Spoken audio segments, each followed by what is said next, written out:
Thank you. Thank you very much. Everybody, please have a seat. Except you guys, don't sit down. Well, good morning, everybody. You know, there's been a lot of talk here in Washington about the deadlines we're facing on taxes and deficits. These deadlines are going to be coming up very soon, in the coming weeks. But today's important because I want to make sure everybody understands this debate is not just about numbers. It's a set of major decisions that are going to affect millions of families all across this country in very significant ways. And their voices, the voices of the American people, have to be part of this debate. And so I asked some friends of mine here to join me, some folks from here in the area. Our ultimate goal is an agreement that gets our long-term deficit under control in a way that is fair and balanced. That kind of agreement would be good for our businesses, it would be good for our economy, it would be good for our children's future. And I believe that both parties can agree on a framework that does that in the coming weeks. In fact, my hope is to get this done before Christmas. But the place where we already have, in theory at least, complete agreement right now is on middle-class taxes. And as I've said before, we've got two choices. If Congress does nothing, every family in America will see their taxes automatically go up at the beginning of next year. Starting January 1st, every family in America will see their taxes go up. A typical middle-class family of four would see its income taxes go up by $2,200. It's $2,200 out of people's pockets. That means less money for buying groceries, less money for filling prescriptions, less money for buying diapers. It means a tougher choice between paying the rent and paying tuition. And middle-class families just can't afford that right now. By the way, businesses can't afford it either. Yesterday, I sat down with some small business owners who stressed this point. Economists predict that if taxes go up on the middle class next year, consumers will spend nearly $200 billion less on things like cars and clothes and furniture. And that obviously means fewer customers. That cuts into business profits. That makes businesses less likely to invest and hire, which means fewer jobs, and that can drag our entire economy down. Now, the good news is there's a better option. Right now, as we speak, Congress can pass a law that would prevent a tax hike on the first $250,000 of everybody's income. Everybody's. And that means that 98% of Americans and 97% of small businesses wouldn't see their income taxes go up by a single dime. 98% of Americans, 97% of small businesses would not see their income taxes go up by a single dime. Even the wealthiest Americans would still get a tax cut on the first $250,000 of their income. So it's not like folks who make more than $250,000 aren't getting a tax break too. They're getting a tax break on the first $250,000 just like everybody else. Families and small businesses would therefore be able to enjoy some peace of mind heading into Christmas and heading into the new year. And it would give us more time than next year to work together on a comprehensive plan to bring down our deficits, to streamline our tax system, to do it in a balanced way, including asking the wealthiest Americans to pay a little more so that we can still invest in things like education and training and science and research. Now, I know some of this may sound familiar to you because we talked a lot about this during the campaign.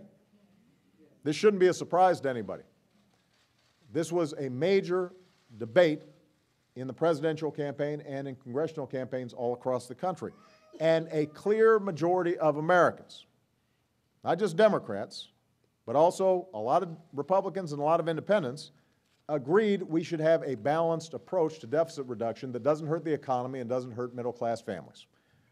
And I'm glad to see, if you've been reading the papers lately, that more and more Republicans in Congress seem to be agreeing with this idea that we should have a balanced approach. So if both parties agree we should not raise taxes on middle-class families, let's begin our work with where we agree.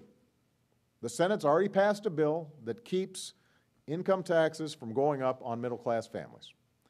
Democrats in the House are ready to vote for that same bill today. And if we can get a few House Republicans to agree as well, I'll sign this bill as soon as Congress sends it my way. I got to repeat, I've got a pen. I'm ready to sign it. So my point here today is to say, let's approach this problem with the middle class in mind. The folks who are behind me and the millions of people all across the country who they represent. You know, the American people are watching what we do. Middle class families, folks who are working hard to get into the middle class, they're watching what we do right now. And if there's one thing that I've learned, when the American people speak loudly enough, lo and behold, Congress listens. Some of you may remember that a year ago, during our last big fight to protect middle-class families, tens of thousands of working Americans called and tweeted and emailed their representatives asking them to do the right thing. And sure enough, it worked. The same thing happened earlier this year when college students across the country stood up and demanded that Congress keep rates low on their student loans. Congress got the message loud and clear, and they made sure that interest rates on student loans did not go up. So the lesson is that when enough people get involved, we have a pretty good track record of actually making Congress work. And that's important because this is our biggest challenge yet, and it's one that we can only meet together. So in the interest of making sure that everybody makes their voices heard, last week we asked people to tell us what would a $2,000 tax hike mean to them. Some families told us it would make it more difficult for them to send their kids to college. Others said it would make it tougher for them to cover the costs of prescription drugs. Some said it would make it tough for them to make their mortgage. Lynn Lyon, who's here from Newport News, where's Lynn? There she is. She just wants to see some cooperation in Washington. She wrote, "Let's show the rest of the world that we're adults and living in a democracy, we can solve our problems by working together." So that's what this debate's all about, and that's why it's so important that as many Americans as possible send a message that we need to keep moving forward. So today, I'm asking Congress to listen to the people who sent us here to serve. I'm asking Americans all across the country to make your voice heard. Tell members of Congress what a $2,000 tax hike would mean to you. Call your members of Congress. Write them an email, post it on their Facebook walls. You can tweet it using the hashtag #My2K. Not Y2K, My2K. We figured that would make it a little easier to remember. And I want to assure the American people I'm doing my part. I'm sitting down with CEOs. I'm sitting down with labor leaders. I'm talking to leaders in Congress. You know, I am ready and able and willing and excited to go ahead and get this issue resolved in a bipartisan fashion so that American families, American businesses have some certainty going into next year. And we can do it in a balanced and fair way, but our first job is to make sure that taxes on middle-class families don't go up. And since we all theoretically agree on that, we should go ahead and get that done. If we get that done, a lot of the other stuff is going to be a lot easier. So in light of just sort of spreading this message, I'm going to be visiting Pennsylvania on Friday to talk with folks at a small business there that are trying to make sure that they're filling their Christmas orders. And I'll go anywhere and I'll do whatever it takes to get this done. It's too important for Washington to screw this up. Now's the time for us to work on what we all agree to, which is let's keep middle-class taxes low. That's what our economy needs. That's what the American people deserve. And if we get this part of it right, then a lot of the other issues surrounding deficit reduction in a fair and balanced and responsible way are going to be a whole lot easier. And if we get this wrong, the economy is going to go south. It's going to be much more difficult for us to balance our budgets and deal with our deficits, because if the economy is not strong, that means more money is going out in things like unemployment insurance, and less money is coming in terms of tax receipts, and it just actually makes our deficit worse. So we really need to get this right. I can only do it with the help of the American people.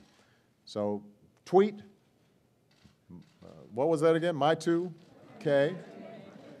Tweet using the hashtag My2K, or email, post it on a member of Congress's Facebook wall. Do what it takes to communicate a sense of urgency. We don't have a lot of time here. We've got a few weeks to get this thing done. We could get it done tomorrow. Now, optimistically, I don't think we're going to get it done tomorrow. But I tell you, if everybody here goes out of their way to make their voices heard and spread the word to your friends and your family, your coworkers, your neighbors, then I am confident we will get it done. And we will put America on the right track, not just for next year, but for many years to come. All right? Thank you very much, everybody. Appreciate it.